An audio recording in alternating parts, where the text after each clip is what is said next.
Bismillahirrahmanirrahim. Assalamualaikum warahmatullahi wabarakatuh. Perkenalkan, nama saya Nur Azizah dari kelas M21.2. NIM 21040701025.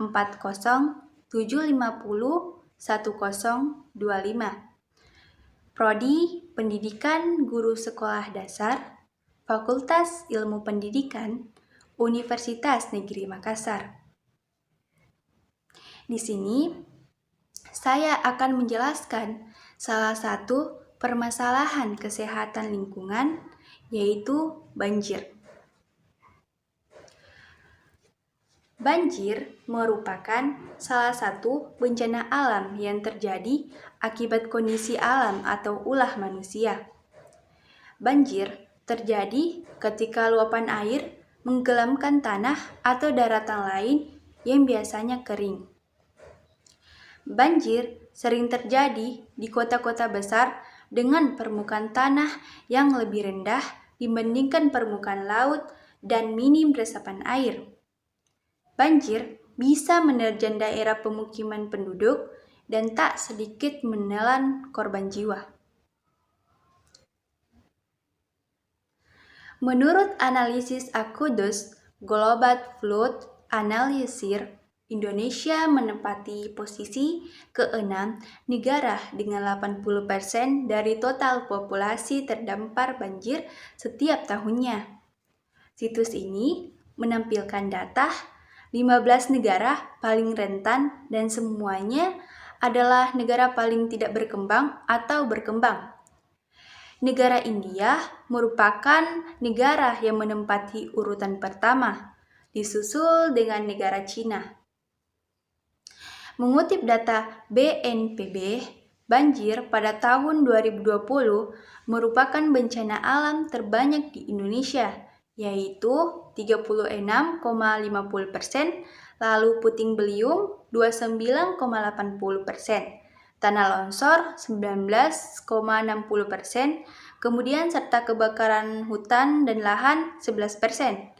4 provinsi tertinggi yang mengalami bencana alam yaitu Jawa Barat 623 kejadian, Jawa Tengah 522 kejadian, Jawa Timur 408 kejadian, dan Aceh 264 kejadian. Khusus banjir yang terjadi ada 3 jenis, yaitu pertama, badan sungai tidak mampu menampung air sehingga meluap. Kedua, curah hujan di daerah atas sangat tinggi yang berpengaruh di kota di bawahnya. Ketiga, banjir rob atau limpasan air laut yang masuk ke darat. Satu temuan penting penelitian mereka adalah sebagian besar responden menggunakan air tanah untuk memenuhi kebutuhan harian. 79,70% dari PDAM hanya 19,70%.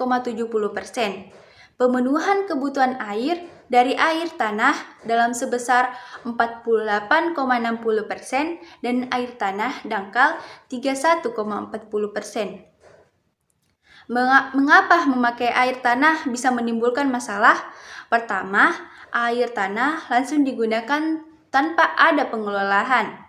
Kedua, di perkotaan, kontaminasi sangat tinggi apabila di kawasan padat.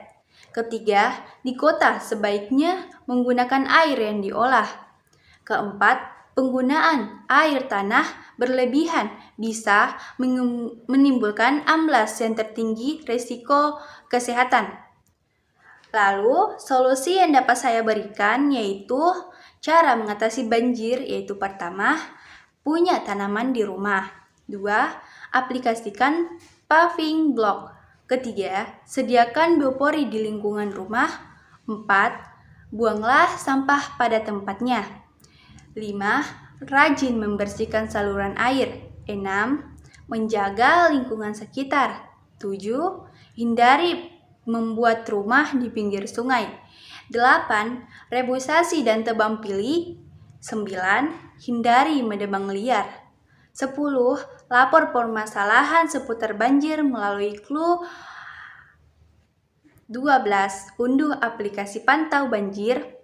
13. Melestarikan hutan. Sekian, itulah penjelasan yang saya ketahui. Saya akhiri. Wassalamualaikum warahmatullahi wabarakatuh.